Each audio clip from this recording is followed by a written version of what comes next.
नमस्कार, यो एभिन्यूज खबरको संकेत हो। तपाई अहिले एभिन्यूज@7 मा हुनुहुन्छ। म प्रभा थापा। म मेनुका राउत। प्रारम्भमा मूल खबर। लकडाउनमा थप कडाई गर्न मातहतका निकायलाई सरकारको निर्देशन। पास बिनाका सवारी साधन सञ्चालनमा रोक।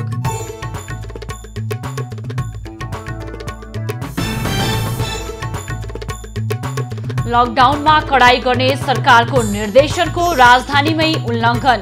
हजारौं यात्रु आज पनि काठमाडौँबाट बाहिरिँदै।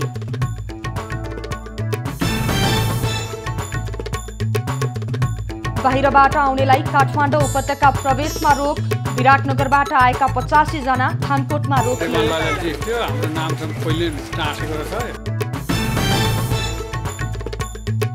नेकपामा आन्तरिक विवाद चुलिदो। सहमतिका लागि नेताहरूको दौडधुप। सरकारले लोकतान्त्रिक मान्यता कुल्चिँदै गएको विपक्षीको निष्कर्ष। कालोबजारी गर्दा गर्दै पक्राउ परेका व्यवसायी अग्रवाललाई जोगाउन चौतर्फी चलखेल। प्रहरीले मुद्दालाई कमजोर बनाएको अधिकार कर्मीको आरोप। महोत्तरीमा अखाद्य तेल बाँड्ने जनप्रतिनिधिलाई भएन कारवाही। स्वास्थ्यमा खेलवाड गर्नेलाई उन्मुक्ति नदिन स्थानीयको चेतावनी। र विश्वभर कोरोना संक्रमणबाट मृत्यु हुनेको संख्या 2,07,000 नाग्यो। 30 लाख मानिस संक्रमित।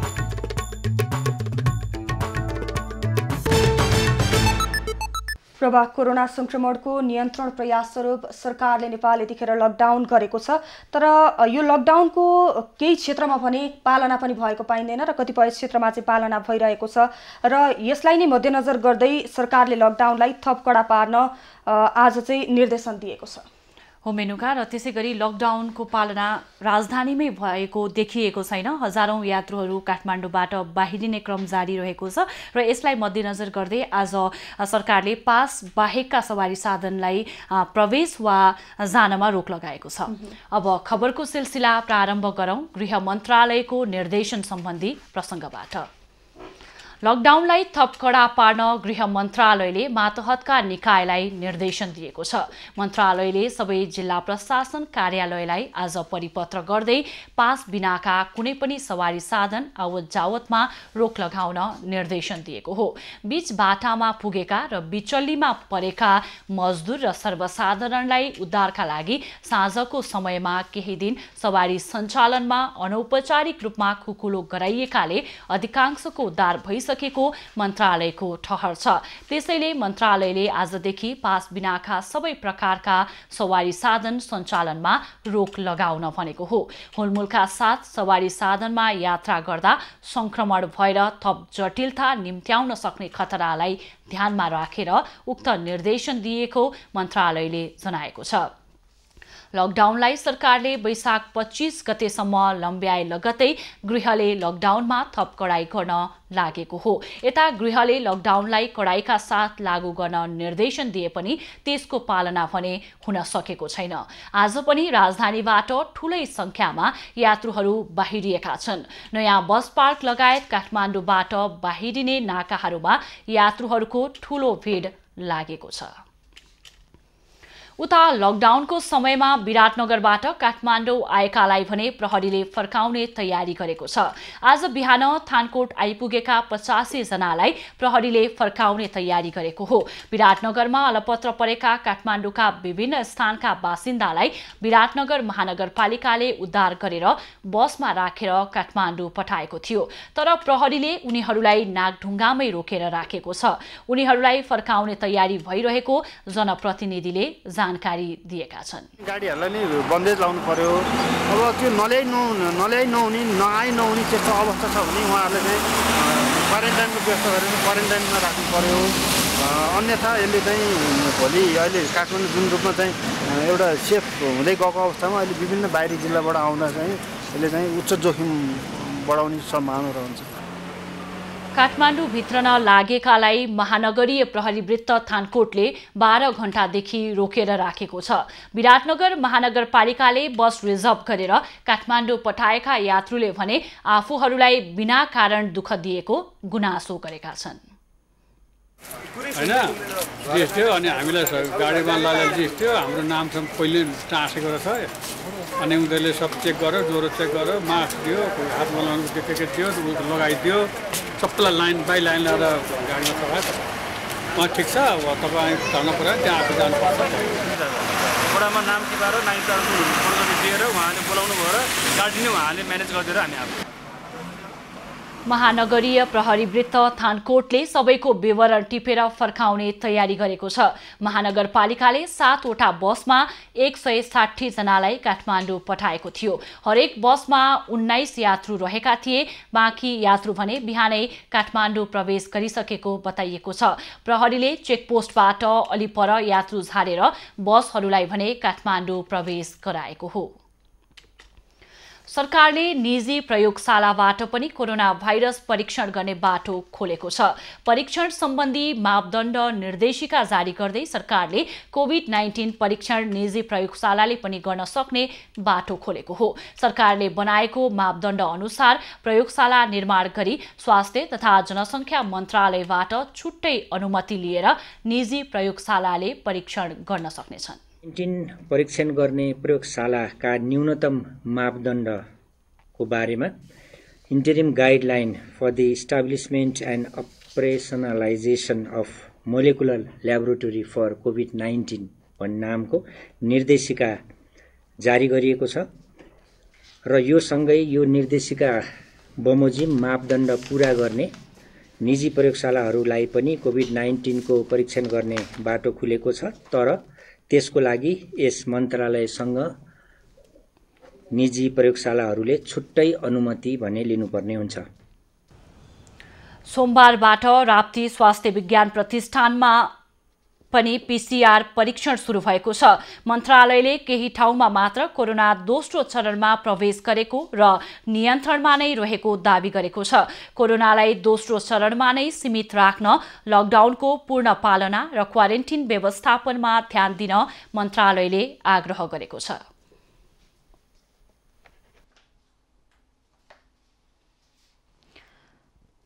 कोरोना भाइरसका कारण विश्वभर संक्रमित हुनेको संख्या 30,13,000 नाघेको छ। संक्रमणबाट 2,07,000 भन्दा बढीको मृत्यु भएको छ। अमेरिकामा मात्रै कोरोना संक्रमणबाट मृत्यु हुनेको संख्या 55,400 नाघेको छ। त्यहाँ फेब्रुअरी 6 मा कोरोना भाइरसका कारण पहिलो व्यक्तिको मृत्यु भएको थियो। पछिल्लो केही हप्तादेखि दैनिक 2000 को हाराहारीमा मानिसको ज्यान जाने गरेको छ। सबैभन्दा बढी प्रभावित न्युयोर्कमा अहिलेसम्म कम्तीमा 22,275 जनाको मृत्यु भएको छ। अहिलेसम्म अमेरिकामा 9,87,000 भन्दा बढी संक्रमित भइसकेका छन्। कोरोना संक्रमणबाट इटालीमा 26,600, स्पेनमा 23,200, फ्रान्समा 22,800, बेलायतमा 20,700 भन्दा बढीको ज्यान गइसकेको छ। भारतमा कोरोना संक्रमितको संख्या 27,800 नाघेको छ भने 882 जनाको मृत्यु भइसकेको छ। त्यसैगरी पाकिस्तानमा 13,300 भन्दा बढी संक्रमित भएका छन् भने 281 जनाको मृत्यु भइसकेको छ। कुवेतमा अवैधानिक रूपमा बस्दै आएकालाई त्यहाँको सरकारले आम माफी दिने तयारी गरेको छ। यसका लागि कुवेत सरकारले आवेदन दिन आह्वान गरेको छ। यसै क्रममा त्यहाँ ठूलो संख्यामा अवैध रूपमा बस्दै आएका नेपाली कामदारले पनि आवेदन दिन थालेका छन्। यसरी आवेदन दिनेको त्यहाँ घुइँचो लागेको छ भने कोरोना संक्रमणले वैश्विक रूप लिइसक्दा पनि त्यहाँ बचाउका लागि पर्याप्त सतर्कता अपनाइएको देखिँदैन। थप जानकारी दिन हामीसँग प्रत्यक्ष सम्पर्कमा हुनुहुन्छ नेपाल पत्रकार महासंघ कुवेतका अध्यक्ष हरिकृष्ण नेउपाने।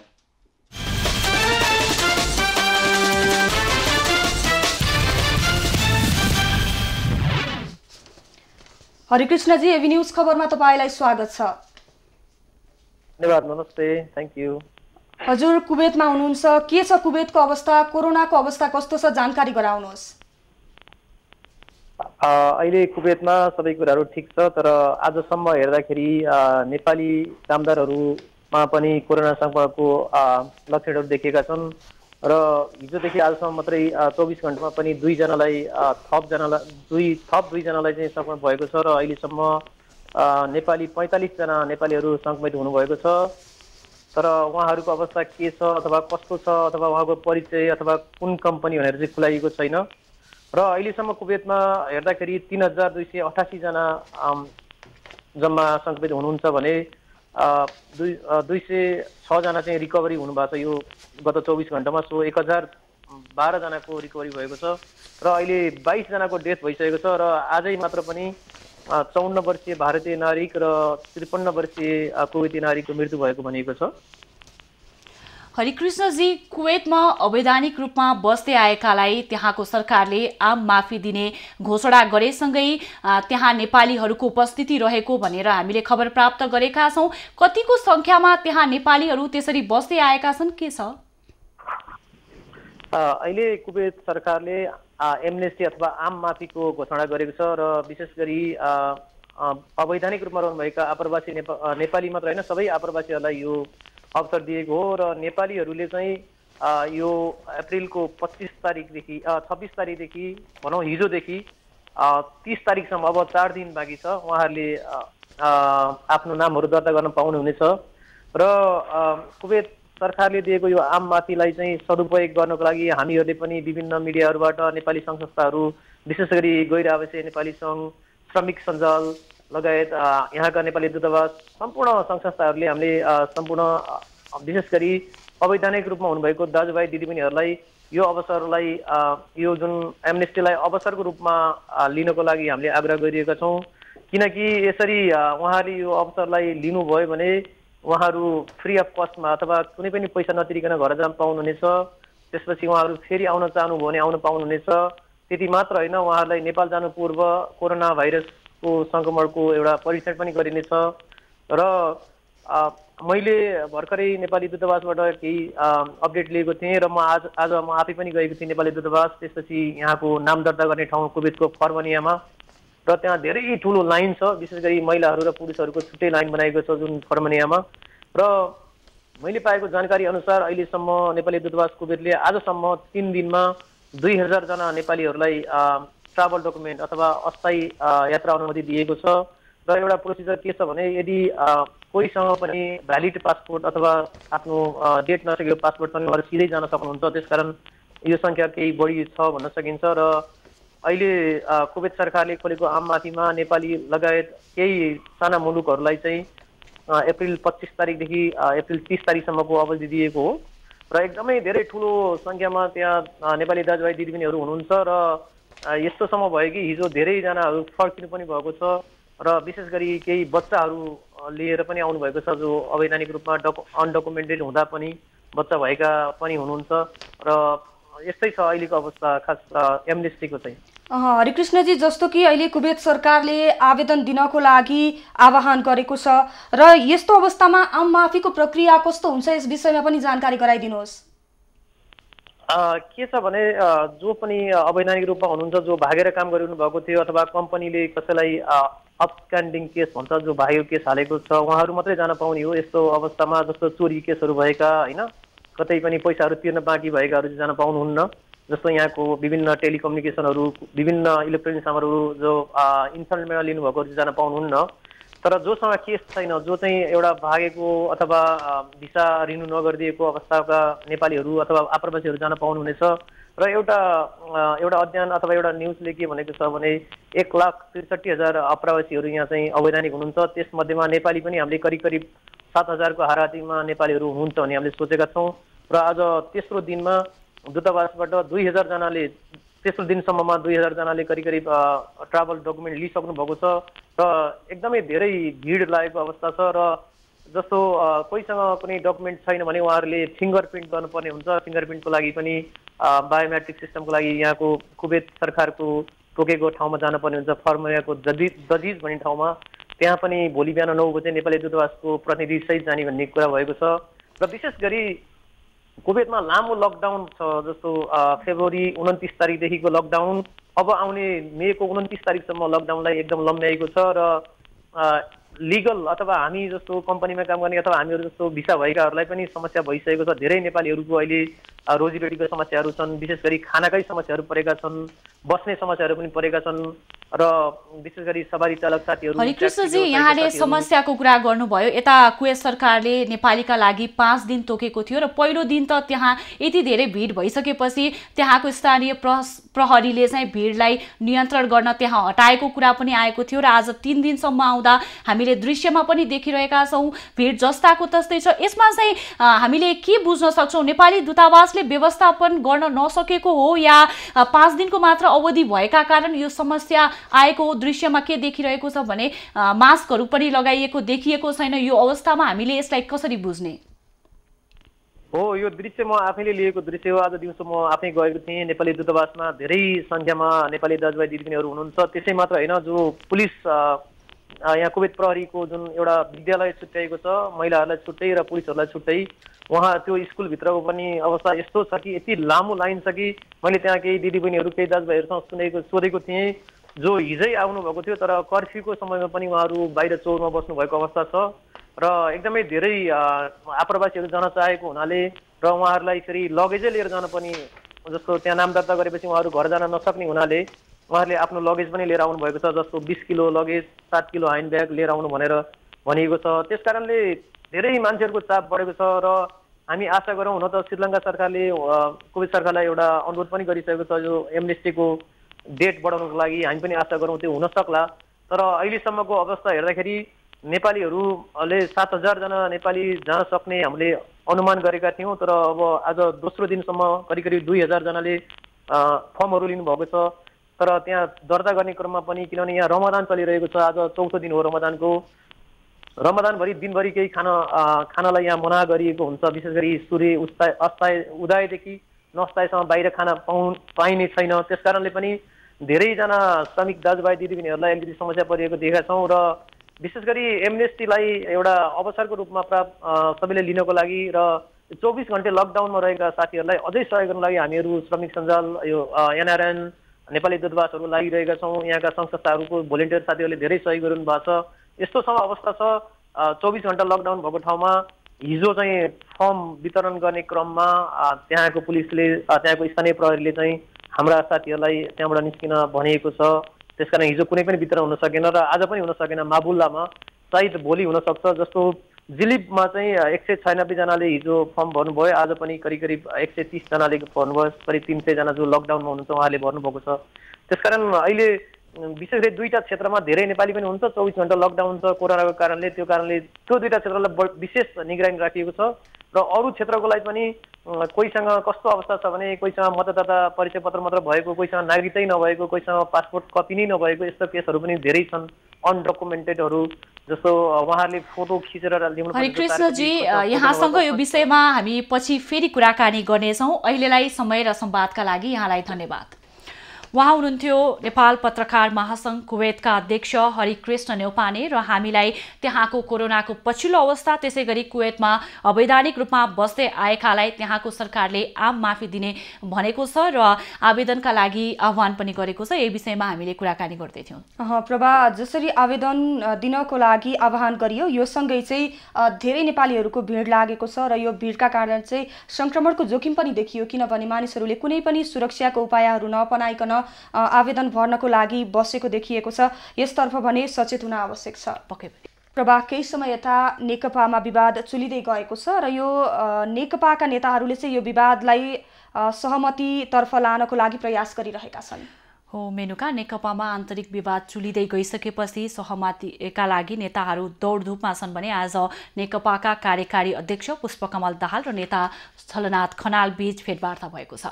अब यसै सम्बन्धी थप खबर। नेकपाका कार्यकारी अध्यक्ष पुष्पकमल दाहाल र नेता छलनाथ खनाल बीच पनि भेटवार्ता भएको छ। नेकपाभित्र आन्तरिक विवाद चुलिँदो समयमा दुई नेताबीच दाहाल निवासमा करिब 2 घण्टा कुराकानी भएको हो। भेटमा दुई नेताबीच पार्टी एकतालाई मजबुत बनाउँदै तत्काल स्थायी समिति बैठक बोलाउन माग गर्ने सहमति भएको छ। पार्टी अध्यक्ष एवं प्रधानमन्त्री केपी ओलीको कार्यशैलीलाई लिएर असन्तुष्टि बढिरहेको समयमा दुई नेताबीच छलफल भएको हो। यसअघि वरिष्ठ नेता माधव नेपाल पक्षले पनि स्थायी समिति नबोलाए विकल्प खोज्न बाध्य हुने चेतावनी नेतृत्वलाई दिइसकेको छ। सांसद अपहरणको विषयमा अनुसन्धान गर्न विपक्षी 4 दलले सरकारसँग माग गरेका छन्। कांग्रेस केन्द्रीय कार्यालय सानेपामा आज बसेको विपक्षी दलहरूको बैठकले जनकपुरबाट सांसदलाई अपहरण गरी काठमाडौँ ल्याइएको विषयमा छानबिन गर्न माग गरेका हुन्। पार्टी फुटाउन अपहरणको शैलीमा जनकपुरबाट समाजवादी पार्टीका सांसद डाक्टर सुरेन्द्र यादवलाई काठमाडौँ ल्याइएको भन्दै कांग्रेस, राष्ट्रिय जनता पार्टी, समाजवादी पार्टी नेपाल र राप्रपाले घटनाको छानबिन गर्न माग गरेका हुन्। सांसदलाई काठमाडौँबाट गएर अपहरणको शैलीमा काठमाडौँ रातारात लिएर आएर एउटा होटलमा राखेर एउटा दलको विभाजन गर्नका लागि जे प्रयत्न गरियो यो अक्षम्य छ, यो गल्ती छ र यो अपहरणसँग सम्बन्धित विषयको गहिरो अनुसन्धान गरिनुपर्छ। काठमाडौँमा मुद्दा दर्ता भएर महोत्तरीमा अनुसन्धान गर्न सकिने ठाउँ हुँदाहुँदै पनि मुद्दा दर्ता नभएकोमा समेत विपक्षी दलले आपत्ति जनाएका छन्।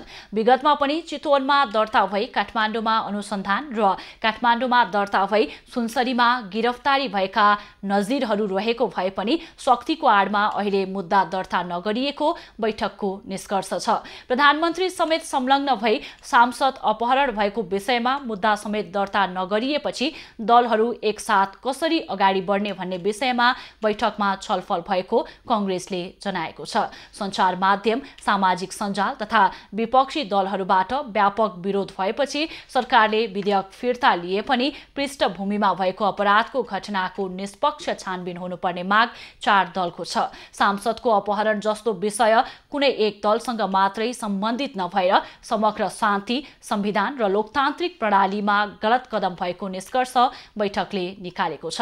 लकडाउनको अवधिमा जनताका न्यूनतम आवश्यकता पूर्ति गर्ने तथा नेपाली अर्थतन्त्रमा परेको नकारात्मक प्रभावलाई न्यून गर्न सरकारले राहत र ठोस कार्यक्रम ल्याउन नसकेको विपक्षी दलको ठहर छ। कोरोना भाइरसको यथार्थ स्थिति पत्ता लगाउन आवश्यक टेस्टिङमा भएको असाधारण ढिलासुस्ती समाप्त गरी तीव्रता दिन पनि बैठकले माग गरेको छ।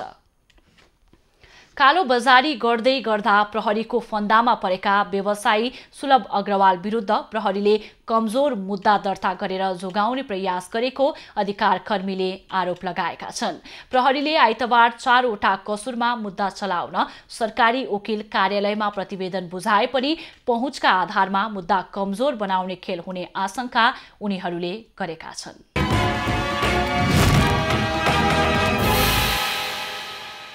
थर्मल गन लगायत स्वास्थ्य सामग्रीमा कालोबजारी गर्दा गर्दै पक्राउ परेका व्यवसायी सुलभ अग्रवाल विरुद्ध 4 वटा कसुरमा मुद्दा चलाउन प्रहरीले सिफारिस गरेको छ। चैत 25 गते 67 थान थर्मल गन सहित नक्सलबाट पक्राउ परेका अग्रवाल विरुद्ध महानगरीय प्रहरी परिसर काठमाडौँले कालोबजारी, अवैध भण्डारण तथा नाफाखोरी र कृत्रिम अभाव सिर्जना र सामाजिक पदको दुरुपयोग गरेका 4 वटा कसुरमा मुद्दा चलाउन भन्दै सरकारी वकिल कार्यालयमा आइतबार फाइल बुझाएको हो। तर अझै पनि मुद्दा कमजोर बनाउने चलखेल हुन सक्ने आशंका उपभोक्ता अधिकार कर्मीको छ। आम उपभोक्ता र नागरिक समाजले दिएको दबावलाई अझ बलियो बनाउन जरुरी छ। कालो बजार ऐन तथा केही सामाजिक अपराध ऐन, कालो बजार तथा केही सामाजिक अपराध ऐन अनुसार काठमाडौँका प्रमुख जिल्लाधिकारीज्यूले यस मुद्दामा कुनै पनि दबाव र प्रभाव नपरिकन प्रहरीले प्रस्तुत गरेको प्रतिवेदनको आधारमा, अनुसन्धानको आधारमा, प्रमाणका आधारमा हदैसम्मको कारबाही गर्न अर्थात् 1 वर्षसम्म जेल सजाय गर्न पछि पर्नु हुँदैन।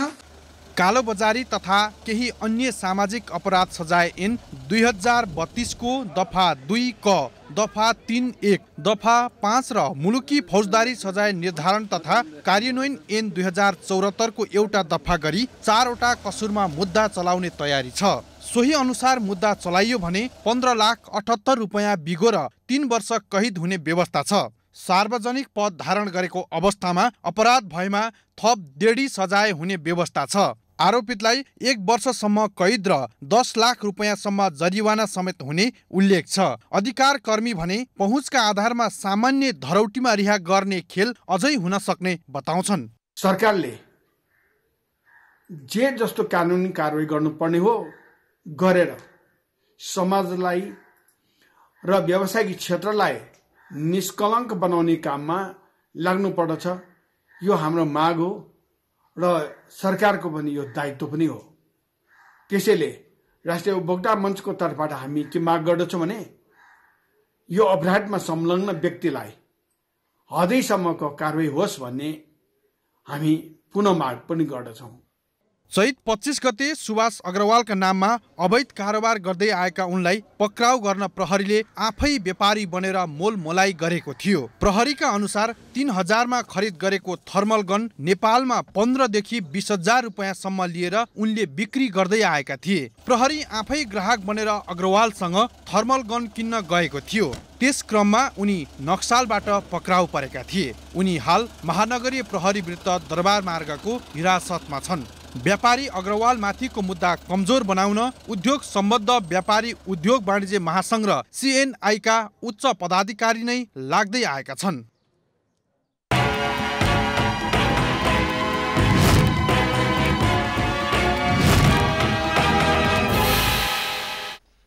साइबर अपराध सम्बन्धी आरोपमा पक्राउ परेका पूर्व सचिव भीम उपाध्याय 25,000 धरौटीमा रिहा भएका छन्।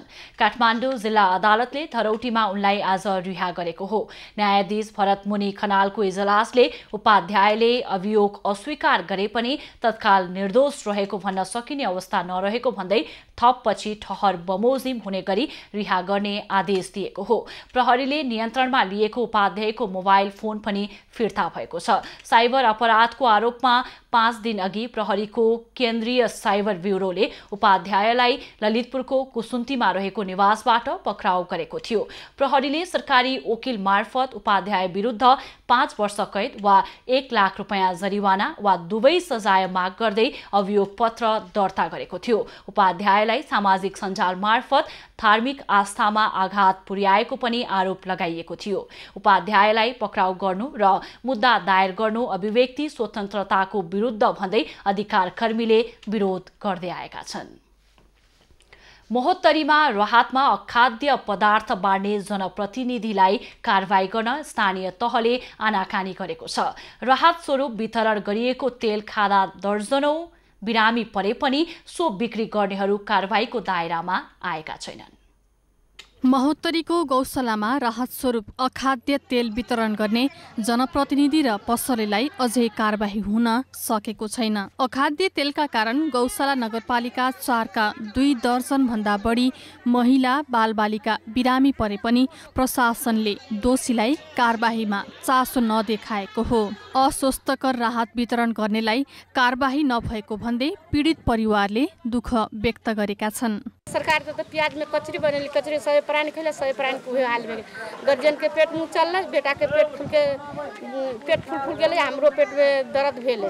गौशाला नगरपालिका 4 का वडाध्यक्ष रामबाबु शाह र उमेश किराना पसल गौशालाका सञ्चालक सन्तोष कुमार शाहलाई कारबाही गर्नुपर्ने उनीहरूको माग छ। नगरपालिकाले भने अखाद्य तेल बाँडिएको वडाध्यक्ष र विक्रेतासँग स्पष्टीकरण सोधिएको जनाएको छ। तेलको नमुना परीक्षणका लागि पठाएकाले त्यसको रिपोर्ट आएपछि थप कारबाही अघि बढ्ने नगरपालिकाले जनाएको छ। हाम्रो यो राहत अनुगमन समितिको बैठक पनि बसेको थियो। त्यो बैठकले 4वटा निर्णय गरेको छ। एउटा चाहिँ त्यो रिप्लेस गर्ने, त्यो जो गुनासो आएको तेल छ त्यो प्याकेट रिप्लेस गरेर राम्रो तेल दिने, त्यो हामीले गरिसकेका छौँ।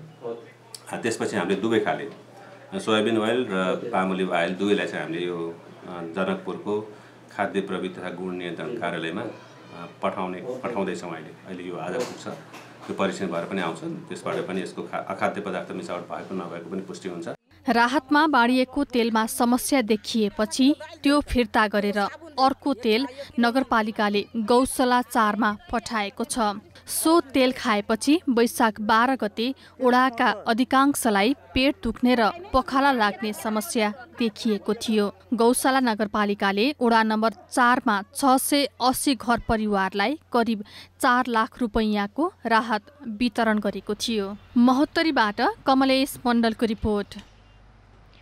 सर्लाहीको चक्रघट्टा गाउँपालिकाका लकडाउन प्रभावितहरू राहत नपाएपछि आन्दोलित भएका छन्।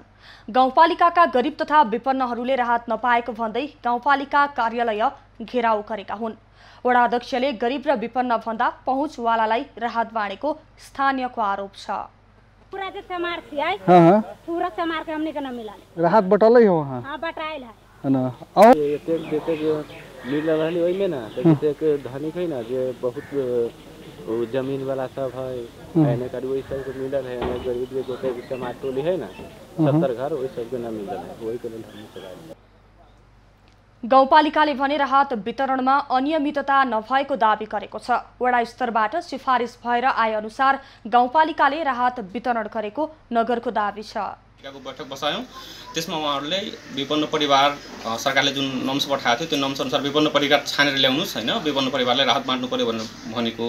त्यसपछि 3-4 पटक बैठक बस्दा पनि उहाँहरूले प्रति वाडाबाट 600-700 को एभरेजमा त्यो विपन्न परिवारको लिस्ट दिनुभयो। विशेष गरी गाउँपालिकाका दलित समुदायले राहतबाट वञ्चित भएको गुनासो गरेका छन्। गाउँपालिकाले भने 50 लाख भन्दा बढीको राहत वितरण गरिसकेको दावी गरेको छ। लकडाउन प्रभावितलाई वितरण गरिएको राहतको यकिन तथ्याङ्क भने गाउँपालिकाले पनि सार्वजनिक गरेको छैन। कोरोना भाइरस संक्रमण देखिएका भोजपुरको हतुवागढी गाउँपालिका 6 का 26 वर्षीय युवकको परिवार तथा सम्पर्कमा रहेका 14 जनाको थ्रोट स्वाब नमुनाको नतिजा नेगेटिभ आएको छ। संक्रमित युवाको निरन्तर सम्पर्कमा रहेका परिवारको सदस्य तथा उनीसँग धेरै संगतमा रहेका 14 जनाको रिपोर्ट नेगेटिभ आएको स्वास्थ्य कार्यालय भोजपुरले जनाएको छ। संक्रमित युवाको सम्पर्कमा रहेका 100 बढीको प्रहरीले तथ्याङ्क सङ्कलन गरेको जनाएको छ। गत 30 फागुनमा साउदी अरबबाट काठमाडौँ हुँदै चैतमा घर फर्किएका उनलाई 11 वैशाखमा कोरोना संक्रमण पुष्टि भएको थियो। उनको परिवारका सदस्य तथा नजिकको सम्पर्कमा आएकाहरूमा गरिएको कोभिड-19 परीक्षण रिपोर्ट नेगेटिभ देखिएको हतुवागढी गाउँपालिकाका अध्यक्ष प्रेमकुमार राईले बताए। 14 जनाको थ्रोट स्वाब नमुना परीक्षणका लागि धरानस्थित बीपी कोइराला स्वास्थ्य विज्ञान प्रतिष्ठान लगिएको थियो भने संक्रमित युवकको विराटनगर स्थित कोशी अस्पतालमा उपचार भइरहेको छ। देशकै एकमात्र निजामती कर्मचारी अस्पतालमा कोरोना भाइरस परीक्षणका लागि स्वाब कलेक्सन बुथ राखिएको छ। काठमाडौँको नयाँ बानेश्वर स्थित निजामती कर्मचारी अस्पतालमा राष्ट्रिय आविष्कार केन्द्रमा निर्माण भएको स्वाब कलेक्सन बुथ राखिएको हो। राष्ट्रिय कर्मचारी संगठन निजामती र भौतिक पूर्वाधार तथा यातायात मन्त्रालयका कर्मचारीहरूको सहयोगमा उक्त स्वाब कलेक्सन बुथ राखिएको हो। प्रदान गर्नुभएकोमा मलाई चाहिँ धेरै धन्यवाद दिँदै एउटा कुरा के भन्छ भनेपछि यसले गर्दाखेरि चाहिँ हाम्रो स्वास्थ्य कर्मीहरू जो संदिग्ध स्वाब लिने ठाउँबाट चाहिँ उहाँहरू चाहिँ अझ राम्रो प्रोटेक्सन होस् भन्ने इरादा लिँदै उहाँहरूलाई यो हाम्रो हस्पिटललाई प्रदान गर्नुभएकोमा धेरै धेरै धन्यवाद। स्वाब कलेक्सन बुथ हस्तान्तरण गर्दै सडक विभागका महानिर्देशक केशव कुमार शर्माले अस्पतालले सुरक्षित रूपमा बिरामीको स्वाब कलेक्सन गर्न यसले सहयोग गर्ने बताएका छन्। राष्ट्रिय आविष्कार केन्द्रले स्वाब कलेक्सन बुथ पूर्ण रूपमा वैज्ञानिक र सुरक्षित रूपमा निर्माण गरिएको जनाएको छ। बुथमा प्रयोग गरिएका सामग्री गुणस्तरीय रहेको र बुथभित्र राम्रोसँग हावा पास हुने व्यवस्थालाई सुरक्षित बनाइएको केन्द्रले बताएको छ।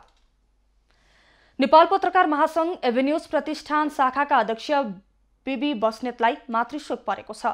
बस्नेतकी 82 वर्षीय आमा उर्मिला बस्नेतको हृदयघातका कारण हिजो निधन भएको हो। मुटुमा समस्या देखिएपछि गंगालाल अस्पताल पुर्याइएकी बस्नेतको उपचारको क्रममा निधन भएको हो। ललितपुर महानगरपालिका 20 तढोका निवासी बस्नेतका उनका 4 छोरा र 4 छोरी रहेका छन्। बस्नेतको निधनप्रति दुःख व्यक्त गर्दै एभेन्यूज खबर नेटवर्क्स र पत्रकार महासंघ एभेन्यूज प्रतिष्ठानले शोक सन्तप्त परिवारप्रति समवेदना प्रकट गरेका छन्। लकडाउनका कारण निर्माणाधीन मध्य पहाडी लोकमार्गको काम प्रभावित भएको छ। दैनिक सयौंको संख्यामा बस, जीप तथा ढुवानीका सवारी साधनको चाप बढेसँगै सडक निर्माणमा समस्या भएको निर्माण कम्पनीले जनाएको छ। सवारी आवागमन नरोकिँदा विशेष गरी कुस्मा बजार क्षेत्रमा नाली निकासको कल्भर्ट निर्माणमा समस्या परेको हो, जसका कारण पर्वत खण्डको 769 किलोमिटरको काम प्रभावित भएको छ। कम मजदुर मार्फत काम गराउनु परेको र सवारीको चाप समेत बढ्दा निर्माण कार्य प्रभावित भएको निर्माण कम्पनीले जनाएको छ।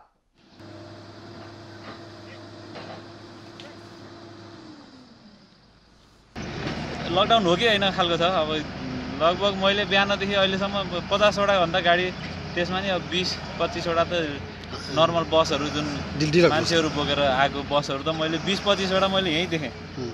यसरी चाहिँ लकडाउनलाई अब पूर्ण रूपमा पालना गर्ने भन्ने कुराहरू अब यो त राष्ट्रिय गौरवको आयोजना जस्तो कामहरू अब यो पछि टाइमको कुरा हुन्छ अनि त्यसपछि सिजनको कुरा हुन्छ।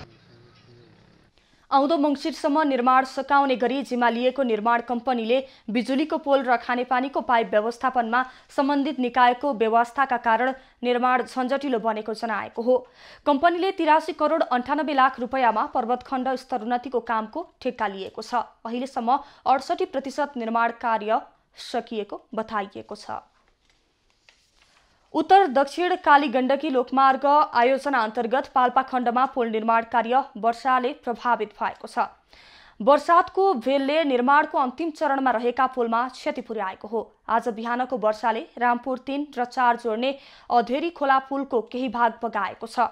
पानीको बहाव बढेपछि ढलानको लागि टेको लगाएको पाइप, प्लाई, मिक्सचर बगाएको निर्माण कम्पनीले जनाएको छ। लकडाउनका कारण कच्चा पदार्थ आपूर्तिसँगै काम अघि बढाउन अनुमति नपाउँदा समस्या भएको ठेकदारको भनाइ छ।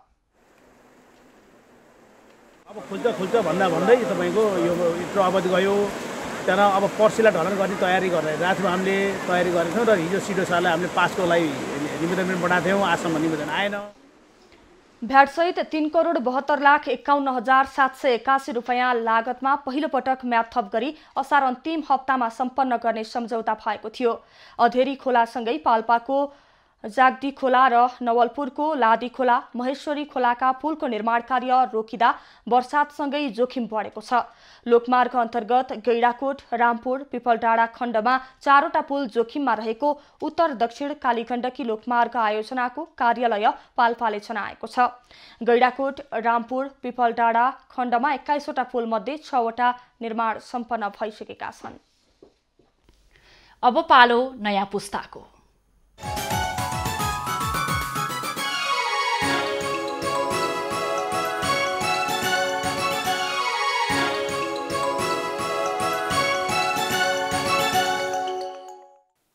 नमस्ते, नयाँ पुस्तामा तपाईलाई स्वागत छ। कोभिड-19बाट संक्रमित 19 वर्षीय बागलुङकी अंशु सापकोटा निको हुनुभएको छ।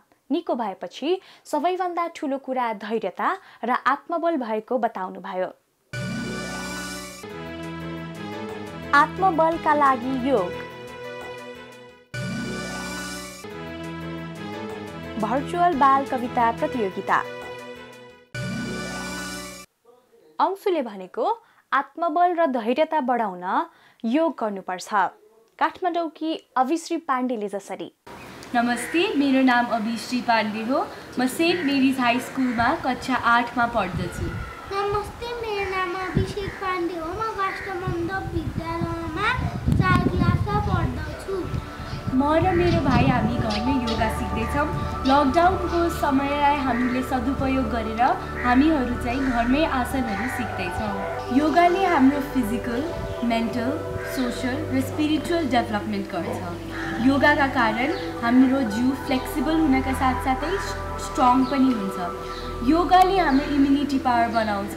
अहिलेको यो पेन्डेमिकको समयमा इम्युनिटी पावर भनेको एउटा मोस्ट इम्पोर्टेन्ट कुरा भएको छ। योग गर्यो भने यो इम्युनिटी पावर पनि बढ्दछ। योगाले हामीलाई निरोगी बनाउँछ। अब म गर्न गइरहेकी आसनको नाम चक्रासन हो। चक्रासनले हाम्रो स्पाइन फ्लेक्सिबल बनाउँछ। चक्रासनले हाम्रो ब्याक बोन स्ट्रङ बनाउनमा ठुलो भूमिका खेल्छ। हामी बालबालिकाहरूमा चाहिँ योगा गर्न अत्यन्तै आवश्यक छ जस्तो लाग्छ मलाई। किनभने योगाले हाम्रो हाइट बढाउँछ र हाम्रो कन्सन्ट्रेसन पावर बनाउन धेरै ठुलो भूमिका खेल्छ योगाले। योगाले हामीलाई स्ट्रेन्थ दिन्छ र योगाका कारण हामीलाई जुन जुन स्ट्रेस हुन्छ स्टडीका कारण त्यो पनि योगाले हटाइदिन्छ। अब म गर्न गइरहेकी आसनको नाम धनुरासन हो। धनुरासनले हाम्रो डाइजेसनमा मद्दत गर्छ र एपिटाइटलाई इम्प्रुभ गर्न भूमिका खेल्छ। गोमुखासनले हाम्रो थाइज र चेस्टलाई पावर दिने काम गर्छ।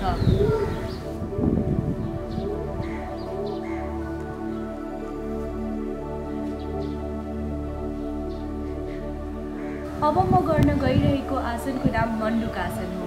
यो आसन हामी सबैलाई धेरै काम लाग्दो छ। यो आसनले हाम्रो ग्यास्ट्रिक प्रब्लम्सहरू सल्भ गर्ने गर्छ। सूर्य नमस्कारले हाम्रो इम्युनिटी पावर बढाउन ठुलो भूमिका खेल्छ। सूर्य नमस्कारमा 12 वटा आसन हुन्छ। नमस्ते 2 3 4 right 5 6 7 8 9 right 10 11 12 Namaste 2 3 4 left 5 6 7 8 9 left 10 11 घर बस्दा बस्दा दिक्क हुनु भएको हो भने एउटा काम गर्नुहोस् र शैली थिएटरमा पठाउनुहोस्, किनकि शैलीले भर्चुअल बाल कविता प्रतियोगिता गरिरहेको छ। साथीहरू नमस्ते। कोरोना भाइरसको संक्रमणबाट जोगिनका लागि हामी सबैजना लकडाउनमा छौँ। घरबाट बाहिर जान नपाउने यो बेलामा हामीलाई एउटा मौका आएको छ। शैली थिएटर रातो पुल काठमाडौँको आयोजनामा विश्वव्यापी बाल कविता महोत्सव हुन गइरहेको छ। बालबालिकाहरूले आफूले लेखेको कविता हामीलाई भिडियो बनाएर भिडियोमा वाचन गरेर उहाँहरूले हामीलाई इमेल गर्नुहुन्छ र त्यो इमेल गरेको जुन भिडियो कविता हुन्छ त्यो चाहिँ त्यसलाई चाहिँ हामी प्रतियोगितामा समावेश गर्छौँ। खास गरी कविताहरू चाहिँ नेपाली भाषामा हुनुपर्छ। त्यसका लागि हामीले लेखेका कविताहरू वाचन गरेको भिडियो खिचेर पठाउनु पर्नेछ। विजेताहरूलाई आकर्षक पुरस्कारका साथै सहभागी सबैलाई प्रमाणपत्र प्रदान गरिनेछ। यसमा सहभागी हुने हैन त?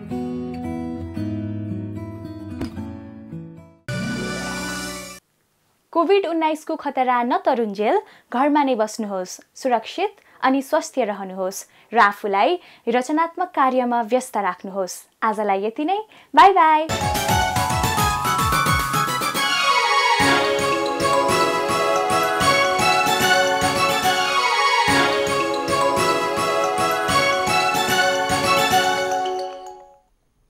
अब पालो एभिन्यूज एट मौसमको। एभिन्यूज एट मौसमको साथमा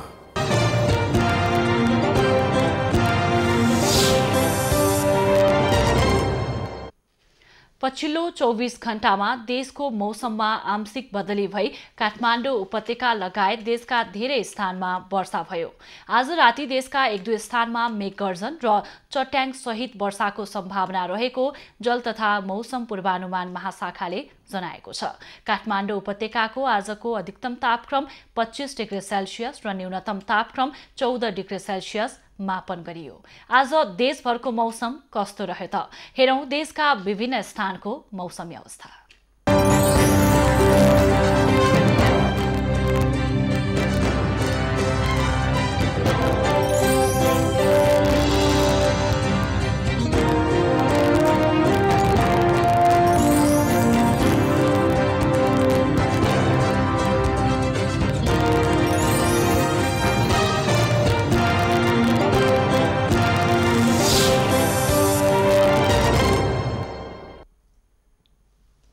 खबरको क्रम यति नै।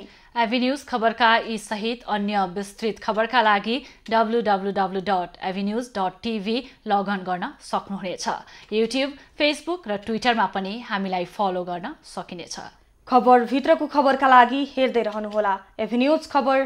नमस्कार।